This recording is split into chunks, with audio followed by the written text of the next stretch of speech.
So, అక్కడి నుంచి you went to film school after that. Actually film school వెళ్దామని US వెళ్ళానండి. హ్మ్. ఎందుకంటే రామ్ గోపాల్ వర్మ గారి ఆయన్నే ఒకసారి కలిసా. ఒక పెళ్లిలో కలిసాననమాట. హ్మ్.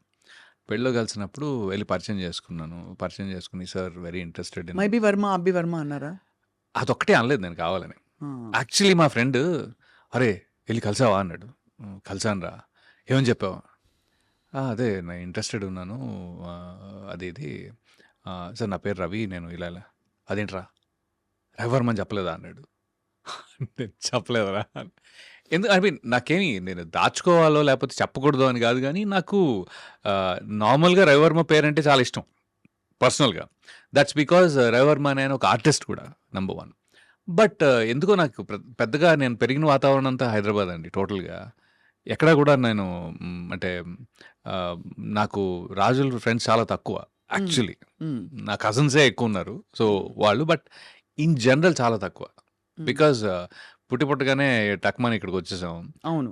ఓల్డ్ సిటీలో పెరిగాం. హ్మ్. మొత్తం ఫుల్‌గా అక్కడ हैदराबादी बोलते होंगे फिर बहुत फुल। बहुत बोल तुम मैं ऐसे नहीं लाइक पूरे मेरे 50 दोस्त है एटलीस्ट 50 से दोस्त नहीं रहते, दोस्तान रहते। दोस्तान रहते हैं हाँ वो 50 दोस्तान है 50 नहीं 50 से भी बहुत ज़्यादा है एक्चुअली हाँ, तो चाय तो चाय क्या एम्प्टी? हाँ एक चाय एक एम्प्टी वो भी है वो भी है। ईरानी कैफे सब कुछ ओल्ड सिटी సూపర్. मार्कस ఏమి లైఫ్ అండి అది కదా! अरे बहुत बिंदास है वो तो वो भी యాహ్! था and and then so, CBIT Varma గారిని కలిసారు. ఆ! వర్మ గారు కదా correct I was getting distracted కలిసి సార్ ఇట్లా I'm interested in acting sir how అది ఇది అంటే okay come to my office tomorrow అన్నారు హ్మ్.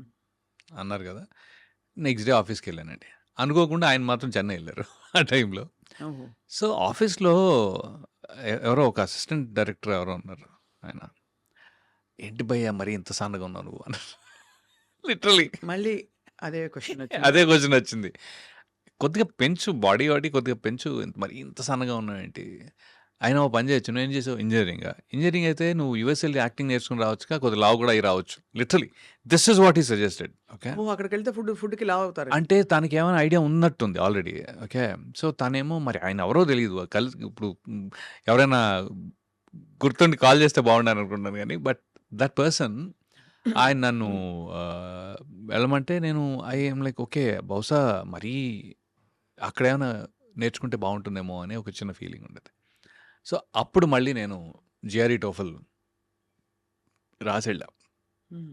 అప్పటి వరకు యూఎస్ఏలో ప్లాన్ లేదు సరే అక్కడికి వెళ్ళి అక్కడ యాక్టింగ్ నేర్చుకుందాము వెరైటీగా ఉంటుంది కదా అంటే ఎప్పుడు చాలామంది ఇక్కడ నేర్చుకుంటారు కదా I thought maybe why not అంటే అక్కడికి వెళ్ళి ఎందుకు నేర్చుకోకూడదు అనే టైప్లో సో వెళ్ళి అక్కడ I wanted to join directly acting school but it was very expensive హ్మ్.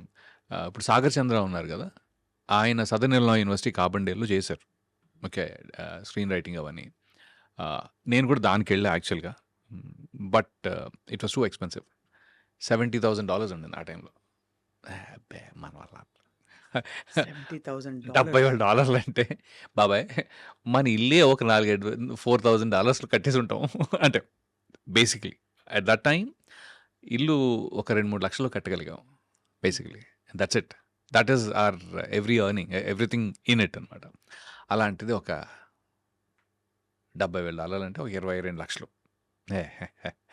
ఏయ్ కష్టం బాబాయ్ అని చెప్పి నేను మళ్ళీ మాస్టర్స్ జాయిన్ అయిపోయా అక్కడ మాస్టర్స్లో engineering I mean maths and computers basically అదేమో ఫైనాన్షియల్ ఎయిడ్తో పాటు మనకి సో ఎక్స్పెన్స్ ఏం లేదు దాంట్లో సో మాస్టర్స్ జాయిన్ అయ్యి ఆ తర్వాత ఎప్పుడో న్యూయార్క్ ఫిల్మ్ అకాడమీ అప్పుడు టైం దొరకలా అప్పుడు జాబ్ చేస్తుంటే టైం దొరకలేదు హ్మ్.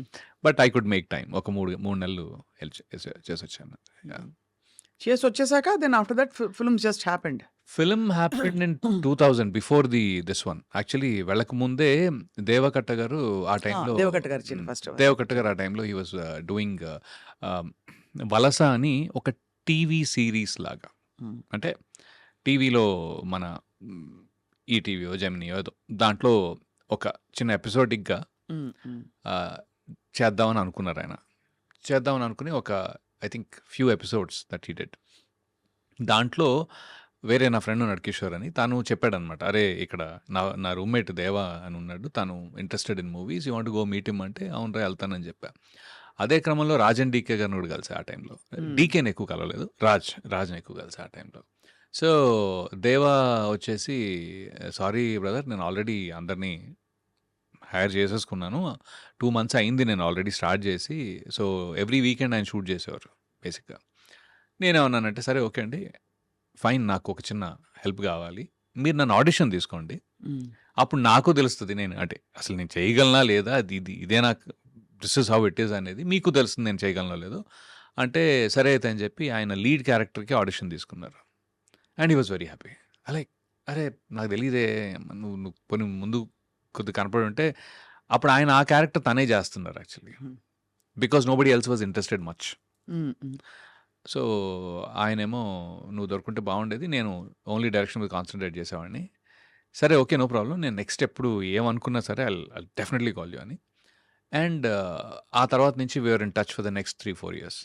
అంటే ఎవ్రీ ఇయర్ ఒక 2 డేస్ అయినా నేను వెళ్ళి కలిసేవాడిని. డెట్రాయిట్ వెళ్ళి కలిసేవాడిని. లేకపోతే అలా ఒకటి ఫోన్ కాల్స్ ఇవి అవి. As a matter of fact, నేను న్యూ జెర్సీలో ఉన్నప్పుడు కూడా మన ఐ డ్రీమ్ క్యాడ్ వాసు ఉన్నారు కదా, he use to travel in the same train. అలా మీకు పరిచయం. అలా పరిచయం ఉంది. అప్పుడు ఆయన క్యాడ్ వాసు అనేవాళ్ళం. అవును, తెలుసుగా. సో అలాగా. సో ఆ పరిచయం ఉంది. But anyway, so during that time, అదే టైంలో నేను న్యూయార్క్లో ఉన్నప్పుడు ఎన్వైఎఫ్ఐకి వెళ్ళడం, ఈ జాబ్ చేసుకోవడం, ఇవన్నీ చేసాం అనమాట. బట్ యుఎస్ ఎక్స్పోజర్ కొంచెం చేంజ్ అవుతుంది కదా, మన ఒక different kind of I feel I've lived there, so I know change how it feels. అవుతుందండి. ఇట్ ఇస్ డెఫినెట్ గా ఒక కాన్ఫిడెన్స్ అంటారా, లేకపోతే సంథింగ్ ఎల్స్ అంటే కాన్ఫిడెన్స్ కంటే కూడా మీరు సొంతంగా పనులు చేసుకోవడం అలవాటు చేసుకుంటాం. ఫస్ట్ థింగ్ మీరు అంటే సెల్ఫ్ రిలయంట్ సెల్ఫ్ రిలయంట్ అయిపోతాం. అది ఒక్కోసారి ప్రాబ్లం కూడా యాక్చువల్గా. ఇక్కడ ఈ సెటప్లో అది వర్కౌట్ అవ్వాల నాకు. It is very hard to be guy from US. అవును, కరెక్ట్. అది ఉంది. మీరు ఇంతమంది స్టార్స్ తో వర్క్ చేశారు కదా రవి గారు, ఎవరితోనైనా దోస్తీ అయిందా? జూనియర్ ఎన్టీఆర్ గారితో కానీ, మహేష్ బాబు గారితో కానీ? అంటే దోస్తీ అనేది కొద్దిగా పెద్ద వర్డ్ అవుతుందండి. కానీ because we don't spend so much time. Okay, ఆయన ఇప్పుడు జూనియర్ ఎన్టీఆర్ గారిని ఆ టైంలో కలవటం. ఆ తర్వాత నేను ఆయన యమదొంగ సెట్స్ కూడా వెళ్ళేవాడిని. ఒక 2-3 సార్లు వెళ్ళాను అనమాట. I use to seek his time. వెళ్ళి ఎలా ఉన్నారండి అది అని చెప్పి I use to spend some time actually. ఆ మాత్రం దోస్తీ ఉండింది ఆ టైంలో. బట్ ఆఫ్టర్ దాట్ నేను కూడా మళ్ళీ యూఎస్ వెళ్ళిపోవటం, ఆయనతోటి వర్క్ చేయలేకపోవటం, అంటే ఎక్కడో మళ్ళీ the character should play. Correct. See, I'm not his personal friend, more like colleague, like work ప్లేస్లో ఉంటేనే ఒక టైం అసోసియేషన్. అసోసియేషన్. ఎలా ఉండేవారు కానీ మీతో రాకీ Amazing. సెట్లో? అది he is a blast of energy. What you guys talk అంటే మామూలుగా, బికాజ్ మీకు ఉంటుంది కదా, అంటే మీరు కానీ ఏం మాట్లాడుకుంటా, ఏంటో పాలిటిక్స్, Okay. వెదరా లేకపోతే ఇంకోట? వెదర్ కాదు కానీ ఒక ఇంట్రెస్టింగ్ టాపిక్ ఏంటంటే, ఐఎమ్ లైక్ 49. ఓకే, విషయం ఏంటంటే NTR garu he's too young, very young, even though is like. అయితే he went to Saint Mary's junior college, Saint Mary's degree, right? Saint Mary's degree college principal నా క్లాస్మేట్. ఓహో, అయితే మీరు గురుస్థానంలో ఉన్నారు అది చూస్తే. అయితే ఎన్టీఆర్ షాక్ అన్నమాట. ఏంటి, నువ్వు మహేందర్ రెడ్డి గారి క్లాస్మేటా? హే, అసలు నీ వయసు ఎంత అని, that was the first time and he was like shocked అనమాట. అయితే లైక్ నేను సరే ఓకే, ఆ టాపిక్ వద్దు అంటే కూడా he was like pulling me on that one actually. అదొకటిను. ఇంకోటి బాగా గుర్తున్న విషయం ఏంటి అంటే, హీ ఈజ్ లైక్ సీన్లో ఎన్టీఆర్ బావ కాళ్ళు పట్టుకోవాలి, బావా ప్లీజ్ యూనో నా చెల్లి జాగ్రత్త టైప్లో ఏదో ఉంటుంది. అయితే వాజ్ ర్యాగింగ్ మీ.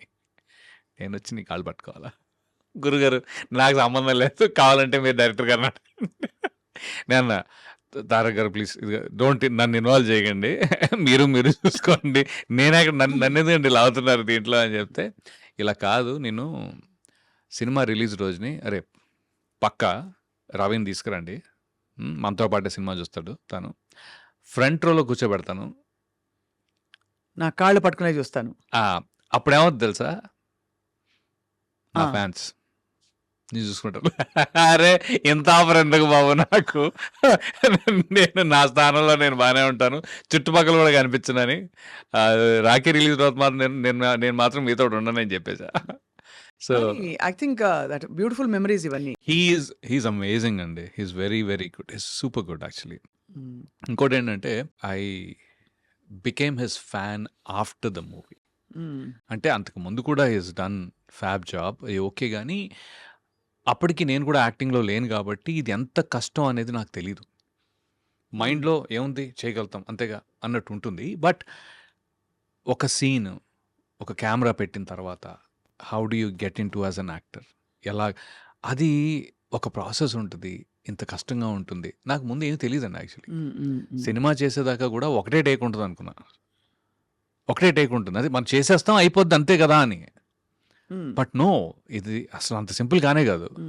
ఆ ప్రాసెస్లో మాస్టరీ చేసిన వాళ్ళు ఉంటారనేది తర్వాత అర్థమైంది. And he's like grand master, dear amazing timing అన్ని అన్నీ, అంటే వాయిస్ మాడ్యులేషన్ నుంచి, ప్రెసెన్స్ నుంచి, టాపా ఎనర్జీ నుంచి, హీఈస్ మెమరీ నుంచి. I think I have become his fan as an actor. I've become his fan. In the current generation, I feel that he tops the list in terms of slipping into anything. I have heard behind the scene stories లో చాలా మంది చెప్పారు నాకు ఈ విషయం. Tarak is like league apart అని. అంటే see again, I will not. ఇప్పుడు everybody has a certain style. Okay. Tarak has layers, అంటే తన style it can go any which way, మీకు ఎలా కావాలంటే అలా వెళ్ళిపోద్ది, ఫాస్ట్గా, అంత ఫాస్ట్గా వెళ్ళిపోద్ది.